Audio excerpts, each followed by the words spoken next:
தியானத்திற்காக தேவன் நமக்கு தந்த வேத வசனம் யாத்திராகமம் 12வது அதிகாரம் 13வது வசனம். நீங்கள் இருக்கும் வீடுகளில் அந்த இரத்தம் உங்களுக்காக அடையாளமாய் இருக்கும். அந்த இரத்தத்தை நான் கண்டு உங்களை கடந்து போவேன். நான் எகிப்து தேசத்தை அழிக்கும்போது அழிக்கும் வாதை உங்களுக்குள்ளே வராதிருக்கும்.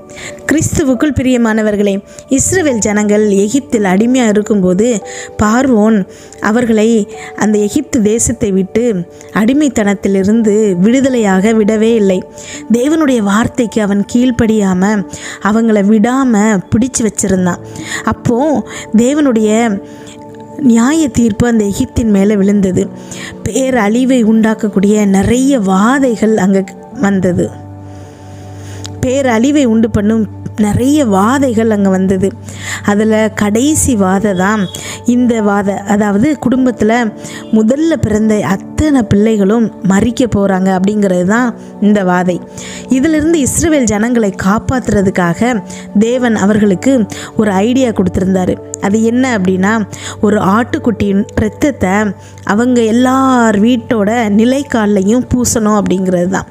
இப்போது மரணதூதன் வரும்போது யார் வீட்டிலலாம் இந்த இரத்தம் பூசப்பட்டிருக்கோ அந்த வீடுகள்லாம் எதுவுமே சேதப்படுத்தாமல் கடந்து போய்விடுவான். அதே மாதிரி இஸ்ரவேல் ஜனங்கள் அவங்க எல்லா வீடுகள்லையும் நிலைக்காலில் இரத்தத்தை பூசியிருந்தாங்க. அப்போ மரணதூதன் வந்து எந்தெந்த வீட்டிலலாம் இரத்தம் பூசப்பட்டிருந்துச்சோ அந்த வீட்டிலலாம் எந்த சேதத்தையும் ஏற்படுத்தாமல் இரத்தம் பூசப்படாத, அதாவது எகிப்தின் அத்தனை வீடுகள்லையும் இரத்தம் பூசப்படாத எகிப்தியர் வீடுகள் அத்தனை வீட்டிலையும் மரணம் விழுந்தது. ஆயிரக்கணக்கான எகிப்தியர்கள் மரித்தனர். அங்கே வாழ்ந்துட்டு இருந்த இஸ்ரவேல் ஜனங்களுக்கு ஒன்றுமே ஆகலை. ஒரு இஸ்ரவேல் வீடுகளில் ஒரு வீட்டில் கூட எந்த மரணமும் இல்லை. அங்கே மரித்தது ஆட்டுக்குட்டி மட்டும்தான். இரத்தத்துக்காக இஸ்ரவேல் ஜனங்களை காப்பாற்றுவதற்காக ஆட்டுக்குட்டி மட்டும்தான் அங்கே மரித்தது. இப்போது இந்த இஸ்ரவேல் ஜனங்களுடைய வீடுகளுக்கும் எகிப்தியர்களுடைய வீடுகளுக்கும் இருந்த ஒரே வித்தியாசம் இரத்தம்தான். ஆட்டுக்குட்டியின் இரத்தம்தான். ஆட்டுக்குட்டியின் இரத்தம் சிந்தப்பட்ட போது இஸ்ரவேல் ஜனங்கள் பாதுகாப்பாக இருந்தாங்க. எந்த பிரச்சனையும் இல்லாமல், எந்த வாதையும் அவர்களை அண்டாமல் மிக பாதுகாப்பாக இருந்தாங்க. அதே இரத்தத்தை இன்றைக்கு நீங்களும் நானும் பேசும்போது நம்மளும் அதே பாதுகாப்பில் இருப்போம். எவ்வளவு பிரச்சனைகள் நடந்தாலும், எவ்வளவு ஆபத்து இருந்தாலும் அது உங்களை சேதப்படுத்த முடியாது. ஏன் அப்படின்னா, நீங்கள் ஆட்டுக்குட்டியின் இரத்தத்துக்கு கீழே பாதுகாப்பாக இருக்கீங்க. மகா உன்னதமான தேவனுடைய பாதுகாப்பின் கீழே நீங்கள் இருக்கீங்க. எந்த ஒரு ஆபத்தும் உங்களை தொடக்கூட முடியாது. ஆபத்து நேரத்தில் அவர் உங்களை பாதுகாக்கிறாரு. உங்களுக்கு ஒரு சேதமும் உண்டு பண்ண முடியாது. நீங்கள் கவலையோடு வாழ தேவையே இல்லை. என்ன நடக்குமோ அப்படின்னு பயப்பட தேவையில்லை. வியாதி தொற்றிக்கொள்ளுமோ என்று பயப்பட தேவையில்லை. வேலை போய்விடுமோ என்று அச்சம் கொள்ள தேவையில்லை. உங்களுடைய வீட்டு நிலைக்கால்களில் இயேசு கிறிஸ்துவின் இரத்தத்தை அறிக்கை செய்யுங்க. ஆட்டுக்குட்டியின் இரத்தத்திற்கே அவ்வளவு வல்லமை இருக்கும்போது மெய்யான ஆட்டுக்குட்டியான இயேசு கிறிஸ்துவின் இரத்தத்திற்கு எவ்வளவு வல்லமை இருக்கும். மகா உன்னதமான தேவனுக்கு சொந்தக்காரர்கள் நீங்கள். மற்றவர்களுக்கும் இந்த தெய்வீக பாதுகாப்பை பற்றி நீங்கள் எடுத்து சொல்லுங்கள். ஜெபிப்போமா. எங்கள் அன்பின் பரலோக தகப்பனே, இது முழுவதும் என்னையும் என் குடும்பத்தில் இருக்கிற ஒவ்வொருவரையும் பாதுகாத்தீங்கப்பா. உண்மை நன்றியோடு துதிக்கிறோம், ஸ்தோத்தரிக்கிறோம். இந்த இரவு வேளையில் எங்களுக்காக நீங்கள் தந்த வசனத்திற்கு நன்றி ஏசப்பா. எங்களோடு பேசியிருக்கீங்க. அமேன். என்னோடு ஜெபித்து கொண்டிருக்கும் ஒவ்வொரு பிள்ளைகளையும் உங்கள் கரத்தில் கொடுக்குற ஏசப்பா. அந்த பிள்ளைங்க போகும்போதும் வரும்போதும் ஆசீர்வதிங்க. அவங்க இருதயத்தின் வாஞ்சைகள் எல்லாத்தையும் நிறைவேற்றுங்க ஏசப்பா. என்ன காரணத்திற்காக இப்பொழுது ஜெபிச்சிட்ருக்காங்களோ அதில் அவர்களுக்கு ஒரு வெற்றியை கொடுங்க ஏசப்பா. இன்றைய வசனத்தில் அப்பா எங்கள் பாதுகாப்பை நீங்கள் உறுதிப்படுத்திருக்கீங்க ஏசப்பா.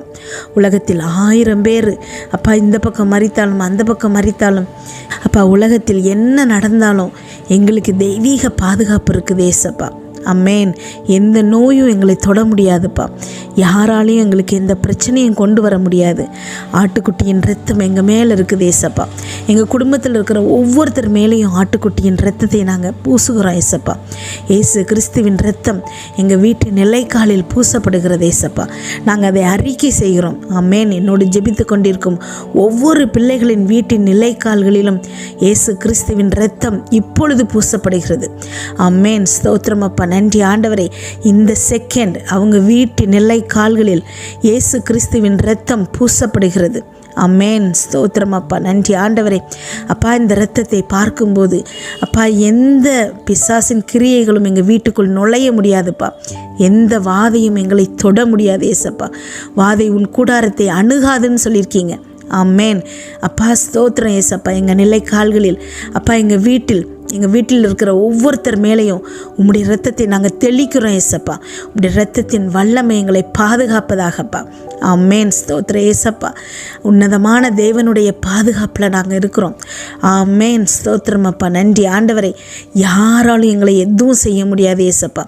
எந்த விதமான செய்வினை கோளாறுகளோ, எந்த விதமான நோயோ, கடன் பிரச்சனைகளோ, குடும்ப சமாதானத்தை குலைக்கும் எந்த பிரச்சனைகளோ எங்களை தொடக்கூட முடியாது ஏசப்பா. நாங்கள் உமக்கு கீழ் அப்பா, உம்முடைய சிறகுகளின் கீழ் நீங்கள் எங்களுக்கு அப்பா பாதுகாப்பாக இருக்கிறீங்க ஏசப்பா. நன்றி அப்பா. ஸ்தோத்திரம் அப்பா. அப்பா, தொடர்ந்து எங்களை வழி நடத்துங்க. இன்று இரவு நாங்கள் தூங்கும்போது எங்களுக்கு சுகமான உறக்கத்தை கொடுங்கப்பா. நல்ல சொப்பனங்களை கொடுங்க. வீட்டை சுற்றி இரத்தத்தை தெளிக்கிறோம் ஏசப்பா. அதிலிருந்து புறப்படுகிற வல்லமை எல்லா தீங்கு, பொல்லாப்பு, பொறாமை, எரிச்சல், கெட்ட ஆவிகள், பில்லி, சூனியம், மந்திரம், செய்வினை, பாவம், சாபம், நோய், விபத்து எல்லாவற்றிலிருந்து எங்களை விலக்கி பாதுகாப்பதாக. நாளை காலை எழுந்திருக்கும் போது புதிய கிருபையால் எங்களை தாங்குங்கப்பா. இதை கேட்டுக்கொண்டிருக்கும் ஒவ்வொரு பிள்ளைகளின் இருதயத்தையும் உடைய கிருபையினாலும் சமாதானத்தினாலும் பலப்படுத்துங்க. இயேசு கிறிஸ்துவின் மூலம் ஜெபம் கேளும் நல்ல பிதாவே. ஆமேன்.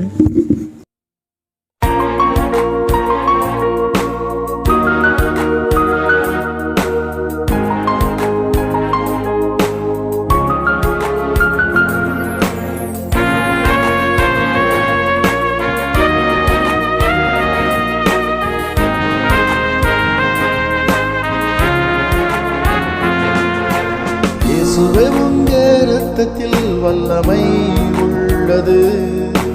இயேசுவே உம்முடைய இரத்தத்தில் மகிமை உள்ளது.